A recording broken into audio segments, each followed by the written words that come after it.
I'm Eric Lanskerner. We have breaking news right now coming into the News 12 New Jersey newsroom right now, 3:45.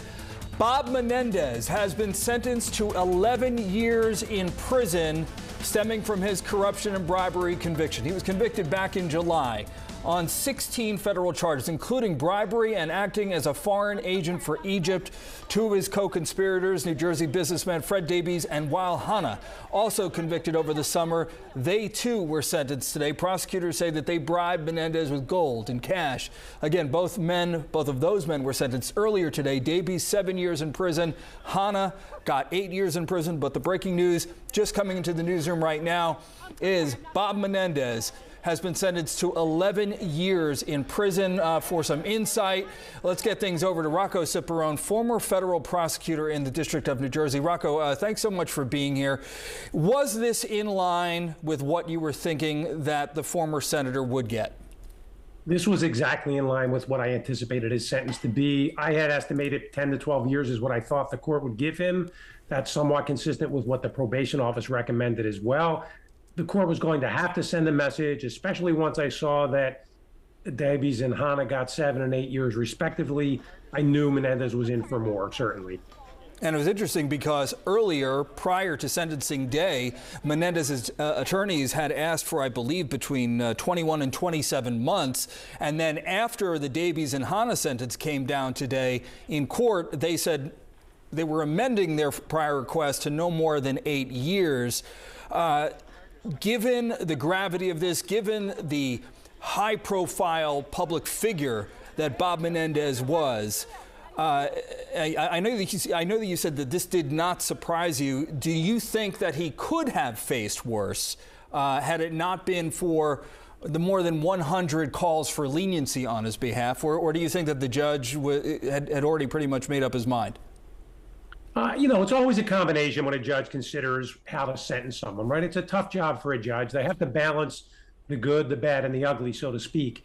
He certainly could have faced more. There are advisory sentencing guidelines that are applicable in any federal criminal case, and his were up in the 290-some month range at the minimum. So he certainly could have faced more, but I think this was a sentence that the judge probably had in his mind already. It's rare that judges change their minds the day of sentencing, but I'm sure he did consider all the positive calls for leniency and mitigation based on the good things that Menendez did in his life as well as the bad things. And in fact, Bob Menendez in court and is being reported in other media outlets this afternoon, news coming out about some of the comments that he made to the judge, hoping for leniency before the sentencing. One quote was, "Other than family, I've lost everything I ever cared about. Every day I'm awake is a punishment," he said, asking the judge to, quote, "temper your sword of justice with the mercy of a lifetime of duty." Rocco, actually, prior to today, his attorney said in a filing that Bob is now 71. With his long-built reputation in tatters, he has suffered financial and professional ruin, and he is now helping his wife battle a life-threatening cancer diagnosis in the midst of her upcoming trial in this case. And they went on to say, "We respectfully submit that notwithstanding this conviction, Bob is deserving of mercy." Did you ever think, when Menendez's attorneys first floated that 21 to 27 month sentence, that was ever a possibility? No, I always thought that was an unrealistic ask. And sometimes if you ask for something that's unrealistic, you lose the opportunity to ask for something that's realistic. And I suspect that that's what caused the revision kind of on game day by his lawyers to now ask for 8 years. I think that was an unrealistic ask from the beginning. Look, he was a high-profile, high-ranking senator. He had substantial positions. He was convicted of multiple fraud schemes. It was not a one-and-done thing.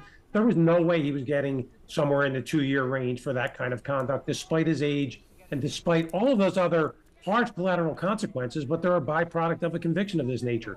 But his conduct that he was convicted of, at least, was too egregious and too sustained for any judge to consider a sentence of that nature. Yeah, and I'm actually reading some of the comments from the judge that have been coming out on social media now.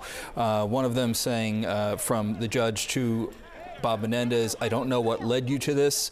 Greed was certainly part of it." And went on to say hubris was part of it. "I don't know. You'll have to try to figure that out yourself." over time. The prosecutors had asked for 15 years here. So as a former federal prosecutor yourself, would you have been happy with this sentence? Yeah, look, I think, you sometimes overreach a little bit as a prosecutor. This is certainly not terribly far off. He is 71 years old. So you serve about 85%, give or take, of your federal sentence. So he's going to be in his, early 80s at least when he gets out, or maybe a little less than that. That's a substantial sentence. This is not a capital offense, so to speak. And so given his age, I think they're probably pretty happy with the sentence in this circumstance. It sends a broad deterrent message to people similarly situated not to commit this crime, and it certainly punishes Menendez. So I think they're probably happy with the sentence. Our Chris Keating has been in the courtroom for sentencing today, and we're going to go to Chris in a little while, get more information about what's transpired in the courtroom. Rocco, stick around. We have to take a quick break. Keep it right here on News 12 New Jersey. Again, the breaking developments just coming into the newsroom moments ago. Bob Menendez sentenced to 11 years in prison, stemming from his conviction on corruption and bribery charges. We'll be right back. Have no accountability as to who or how or what happened. Claim that it was critical evidence when they were trying to convince the judge not once, but twice that this was critical evidence, and then suggest that after they were caught, that in fact it was unimportant.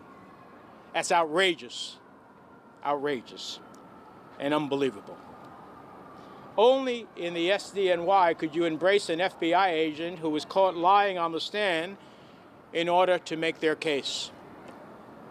Only in the Southern District of New York would prosecutors allow a witness to walk away from over 10 criminal charges, including defrauding the United States government, so that they can get him to lie on the stand. Welcome to the Southern District of New York, the Wild West of political prosecutions. President Trump is right. This process is political and it's corrupted to the core. I hope President Trump cleans up the cesspool and restores the integrity to the system. The case was brought by Democrats. How is this political? You're a Democrat. The case was brought by Democrats. How is this a witch hunt?